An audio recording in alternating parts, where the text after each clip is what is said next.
Di sini saya akan menjelaskan tentang virus yang saya buat, yaitu virus varicella zoster atau yang biasa disebut dengan virus cacar air. Untuk alat dan bahan yang dibutuhkan ada bola plastik, styrofoam, sumpit, plastisin, cat air, lem tembak, gunting, dan korek api.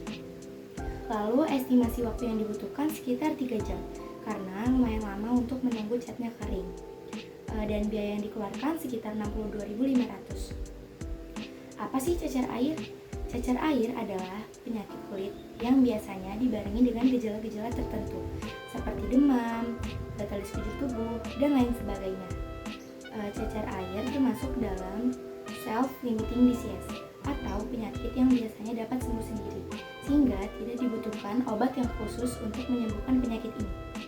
Ciri-ciri struktur virus antara lain, yang pertama ada double-stranded DNA genome, memiliki 2 rantai helix, polinukleotidanya melingkar, mengelilingi satu sumbu, dan kedua rantai memiliki arah yang berlawanan. Yang kedua ada nukleokapsid. Nukleokapsid adalah struktur yang cukup sederhana, yang mengandung satu protein struktural utama, sering disebut sebagai protein nukleokapsid atau protein inti. Protein ini biasanya cukup basah atau mempunyai domain dasar. Yang ketiga ada tegumen. Tegumen adalah lapisan amorf yang tertutup antara nukleokapsid dan selubung, yang mengandung berbagai protein. Yang keempat ada lipid envelope, merupakan sebagian bahan bakar metabolik untuk memberikan energi kepada sel-sel tubuh. Komponen mengurangi penurunan panas tubuh, menghemat protein, memberi rasa kenyang dan kelezatan, dan meredam dampak benturan pada organ tubuh.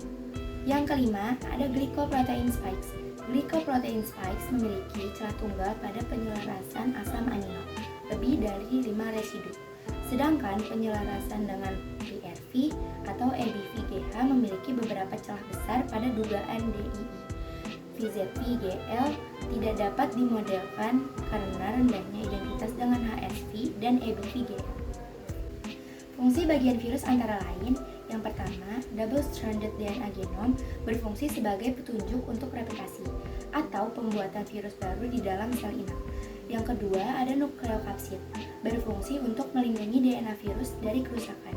Yang ketiga, ada tegumen, berfungsi untuk membantu proses infeksi dengan membawa protein yang diperlukan oleh virus.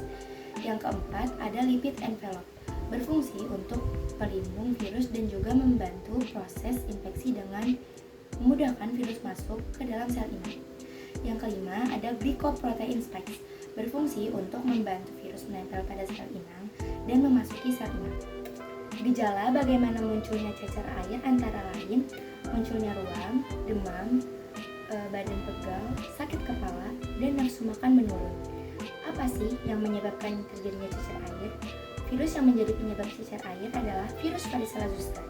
Virus varicella zoster ini menyebar melalui kontak langsung dengan penderita seperti bersentuhan dengan lepuhan atau lenting yang terdapat cairan, serta terhirup droplet air liur penderita melalui batuk ataupun bersin.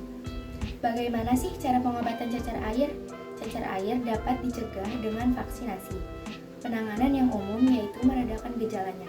Meskipun kelompok beresiko tinggi mungkin menerima pengobatan antivirus.